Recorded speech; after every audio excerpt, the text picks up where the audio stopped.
intervenção arqueológica realizada nos anos 90 no Dolmenum de São Cristóvão pôs a descoberto um monumento construído com grandes pedras cobertas por uma mamoa em terra. A câmara seria composta por 7 esteios com uma abertura para nascente, por onde se acedia ao interior do túmulo. No interior da câmara funerária foram encontradas contas de colar, bem como fragmentos cerâmicos manuais e objetos em pedra talhada e polida, certamente depositados com o defunto.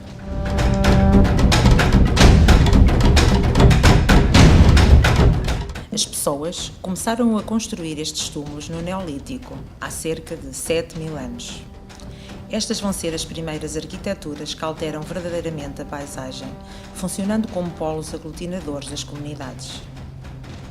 Também em Rezende, os homens pré-históricos marcaram o território com estas construções megalíticas, das quais se destaca o Dolmenum de São Cristóvão. Num território pontuado por estes monumentos, as pessoas organizam-se já em aldeias, desbravam florestas, cultivam os campos e pastoreiam os animais. Para os auxiliar nestas novas atividades, os homens pré-históricos desenvolveram novas técnicas e instrumentos.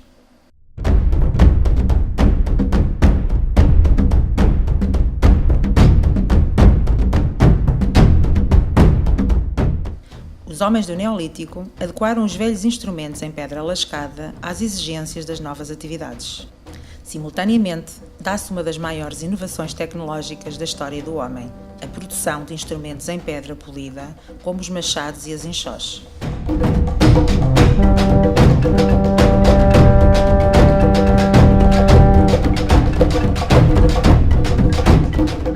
Durante o Neolítico, inicia-se o fabrico de recipientes cerâmicos.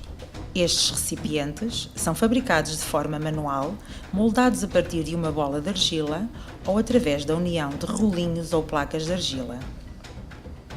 A cozedura é feita em buracos abertos na terra, estando os materiais em contacto direto com o fogo, o que lhes dá um acabamento pouco uniforme e de cor tendencialmente escura. Plantar alimentos foi um passo decisivo para o domínio da natureza e para a sedentarização das pessoas. A agricultura permitiu às comunidades aumentarem a sua produção de alimentos e sustentar maior número de pessoas. A produção agrícola inicia-se com o cultivo das leguminosas e das gramíneas, como o trigo e a cevada. Os feixes colhidos eram batidos para libertar os grãos, que eram depois reduzidos a farinha em mós manuais. Estas mós são compostas por um elemento fixo, o dormente, e por um elemento móvel, o movente.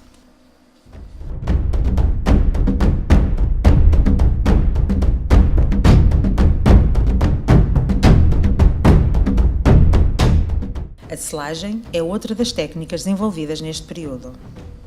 A pastouriça e a agricultura permitem produzir fios de origem vegetal, como o linho, e posteriormente animal, como a lã, utilizadas na confecção de tecidos. Utiliza-se o tear vertical, composto por uma trave horizontal presa numa armação, constituída por 2 traves verticais, fincada no solo e à qual os fios da urdidura são presos e mantidos sob tensão por meio de pesos.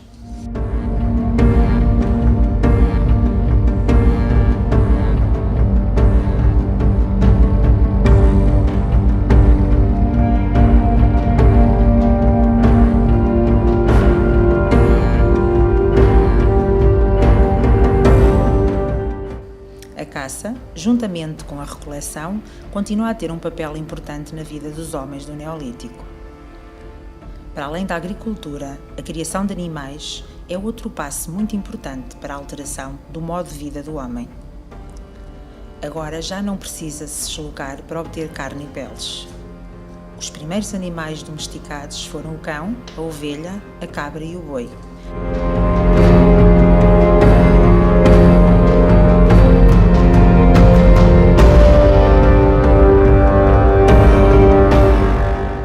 No interior destes monumentos funerários, recolhem-se objetos de adorno em diversas matérias-primas.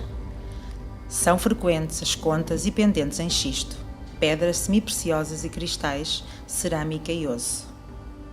Em alguns locais, encontram-se ainda placas de xisto decoradas e ídolos zoomórficos.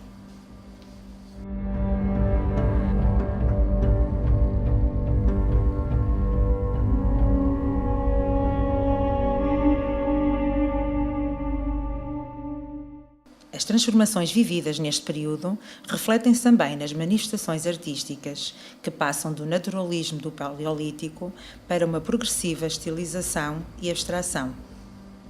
Esta arte, esquemática ou simbólica, aparece sobretudo ligada aos monumentos megalíticos e depósitos funerários, até nós chegaram maioritariamente pinturas e gravuras sobre superfícies rochosas, ainda que se tenham produzido também esculturas em pedra, osso ou madeira.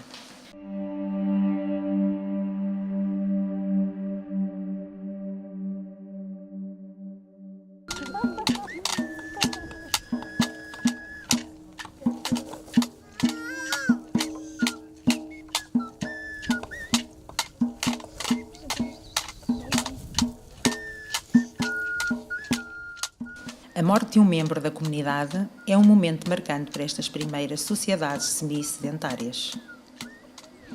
Os grupos investem recursos e tempo na construção de grandes monumentos funerários coletivos que funcionam simultaneamente como marcas simbólicas que legitimam a apropriação do território envolvente. Nestes túmulos são sepultados os mortos mais importantes da comunidade.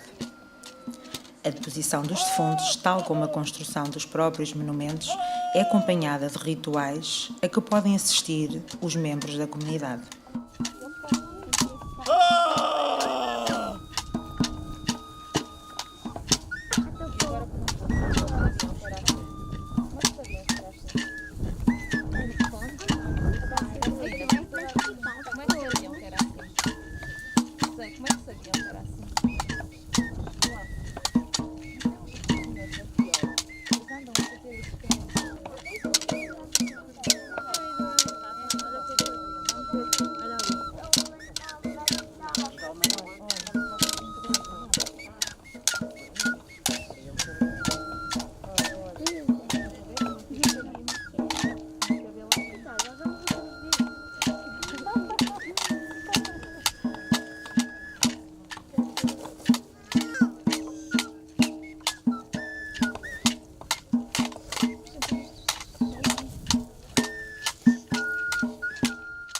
O defunto é depositado no interior da câmara funerária, a que apenas acede um grupo restrito de oficiantes.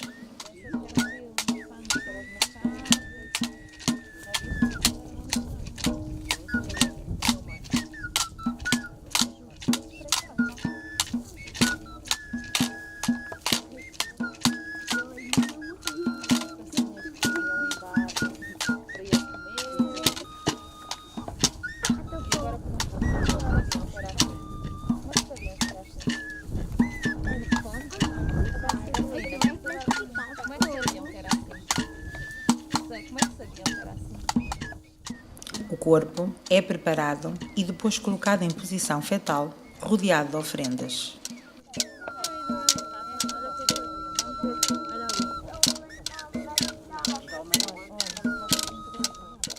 Estas ofrendas incluem recipientes cerâmicos, adornos, armas e utensílios. Em alguns casos, o conjunto funerário inclui alimentos, como sementes e restos de animais.